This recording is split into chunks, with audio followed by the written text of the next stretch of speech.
Hello everyone, and welcome to the Microsoft Security Update Summary, where I will present a short recap of what was released today, January 13th, 2026.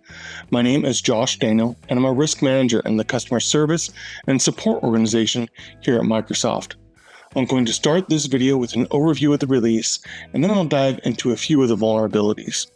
Please note that the details of the vulnerabilities that I am covering in this video may change, and the authoritative location for information will always be the online content in the Security Update Guide. Next, before I dig into today's release, I like to compare it to the previous 12 months to see how it stacks up. There are 113 newly disclosed vulnerabilities in today's release. Of those, 21 fall into the remote code execution impact category. This is the type of impact that generally provides the highest level of risk. It would allow a threat actor to install software and other high-level activities. We've been averaging just around above 28.5 over the past 13 months, and with 21 this month, that's a little bit lower than our average there. Next, I'll move into scoring, where Microsoft uses the Common Vulnerability Scoring System, or CVSS. This is a scale between 0 and 10, where 10 represents the highest level of risk. This month, the highest scored CVE comes in at 8.8 on that scale, and that's lower than our average over the past 13 months of just under 9.5 at 9.36. Next, we'll look at the average CVSS score across the entire release, across all 113 newly disclosed vulnerabilities.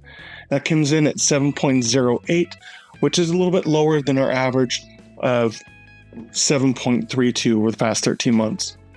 Now, when I talk about CVSS scores, they're really great in that they allow us to compare and contrast different vulnerabilities across the same methodology, so that a 7.08 CVSS score has the same level of risk in one product as it does another across the vendors and even software and firmware.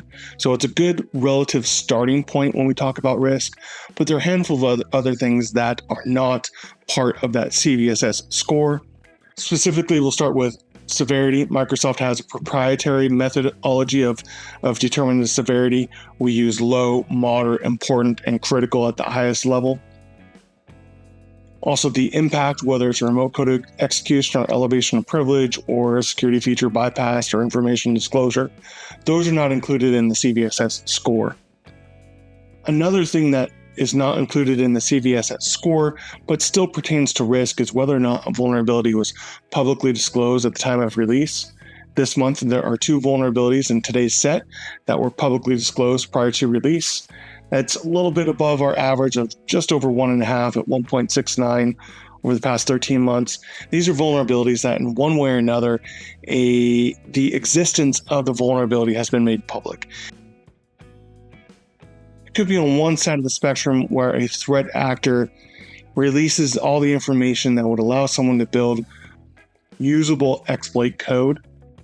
On the other end of the spectrum, it could just be a security researcher making a social media post that they found a vulnerability in a component, but didn't have all those details that would allow someone to build exploit code. Another thing that relates to risk that's not included in a CVSS score is whether or not a vulnerability is known to be exploited out in the wild at the time of release. This month we have 1, which is a little bit lower than our average of just under 2 over the past 13 months, coming in at 1.85.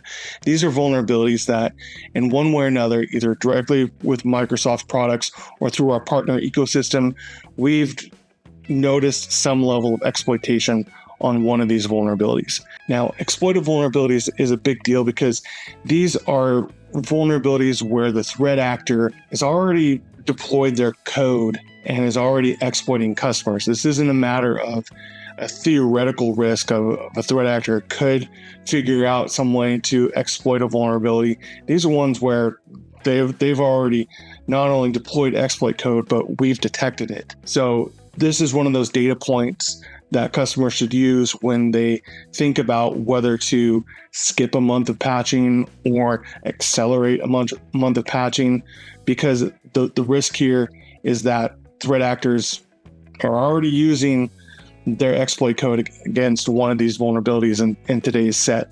But my advice is to always update as fast as possible and as practical in your environments. Sometimes it's not as easy as just updating everything immediately. You have to test and validate whether the updates are going to break anything. You have custom environments with all kinds of bespoke software that causes problems or has caused problems in the past.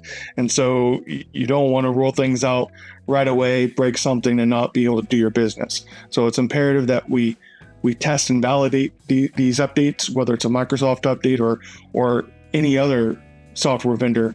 Those updates need to be tested and validated in a sandbox environment before deploying them broadly. Okay, let's move out of the comparison of this month's release to the previous 12, and let's dive into just this January release. As we can see from our chart here on the top part, we have our Windows products, and then as we move down, we get into products that are not necessarily serviced every single month. On the Windows side, we've been ranging between the high 50s to mid 60s, depending on the specific operating system, as far as the number of vulnerabilities per month. And outside of Windows Server 2016, everything is above that average.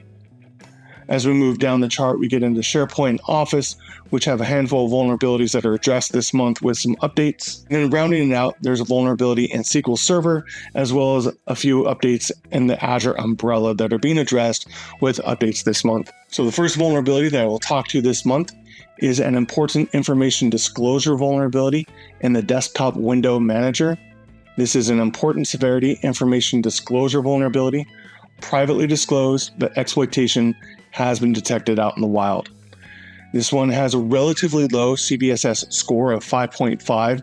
The attack vector is local, the attack complexity is low. Low privileges are required, but no user interaction is required to leverage this. There are no documented mitigations or workarounds. And as far as the affected software, it's all versions of Windows that are mainstream support, whether that's Windows 11 on desktop or Server 2016 through Server 2025 on the server side. And I'll go back to the exploitation detected part. Because this is a component of Windows that exists in a default form, it means all versions of Windows that are mainstream support are affected here. And so regardless of the other vulnerabilities that are being addressed this month that may have a higher CVSS score, this is the one with exploit detected. And so all of our Windows devices that are not updated with the January 2026 cumulative update are vulnerable to this issue where we have exploitation detected. The next vulnerability that I will talk to is documented as CVE 2026-21265. This is an important security feature bypass vulnerability in Windows Secure Boot. This is marked as publicly disclosed with no known exploits out in the wild. This has a base CVSS score of 6.4 on that scale of 10, so not quite as high on that CVSS score as some of the other vulnerabilities. But the attack vector is local, the attack complexity is high, privileges required is high, and user interaction here is none. Now, this one is a little bit different than a lot of the other vulnerabilities that we talk to, because this isn't necessarily a new vulnerability. And what I mean by that is that this vulnerability is there for tracking of certificates that Microsoft uses as part of Secure Boot. There's 3 different certificates that are expiring in 2026, and the update here will refresh those certificates so that they're not pending expiration later this year. And one other thing that I'll point out here is we use what's called CWE, or Common Weakness Enumeration, a way to explain what the underlying root cause of this is. And this has CWE 1329, which is reliance on a component that is not updatable. And that component are these certificates that are not updatable through normal customer actions. That has to be done from a product side. And so that's just kind of how this is working, and the way Microsoft is documenting these expiration of these certificates is with this CVE documented as CVE 2026-21265. So again, installing the update this month will refresh those expiration dates of these certificates. As far as the affected software, it's all versions of Windows that are in mainstream support, whether that's Server 2016 up through the latest Server 2025, or on the desktop side with Windows 11. And the third vulnerability that I will talk to today is in SQL Server. This is documented as CVE 2026-20803. This is an important severity elevation of privilege vulnerability with the CVSS score coming in at 7.2. The attack vector is over the network. The attack complexity is low. Privileges required here is high, but no user interaction is required to leverage this. There are no documented mitigations or workarounds for this. As far as the affected software, it's SQL Server 2022 and 2025. All right, that's all I have for this presentation today. I want to thank everyone for taking time out of your day to let me talk about some vulnerabilities and Microsoft products and services, and I will talk to you all next month. Thank you.